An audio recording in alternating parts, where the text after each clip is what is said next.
Jau tradicionāli valsts policija septembrī un oktobrī Latvijas skolās rīko drošības dienas.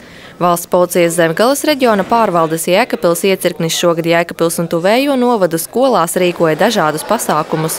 Pirmsskolas vecuma bērniem, kā arī izglītības iestāžu jaunāko klašu audzēkņiem, tika izsludināti 2 zīmējumu konkursi – kā es jūtos savā skolā vai bērnu dārzā un esmu apmaldījies, ko darīt. Savukārt vidusskolāniem tika rīkotas diskusijas par dažādiem riska faktoriem un izsludināts eseju konkurss par azartspēļu un datoru atkarību.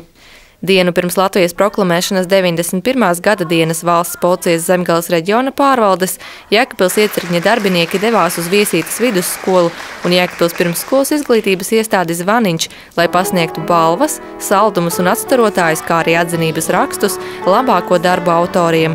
Piedalīšanās akcijā Drošības dienas 2009 bija brīvprātīga, un savu atsaucību tai izrādīja aptuveni puse no bijušā Jēkabpils rajona teritorijā esošajām skolām. Aizvadīto gadu pieredze rādot, ka šādi konkursi un pasākumi sekmējot jauniešu tiesisko audzināšanu, veicinot skolu un policijas darbinieku savstarpējo sadarbību, kā arī pārveidojot sabiedrības negatīvu attieksmi pret policiju, pastāstīja pasākumu organizatori.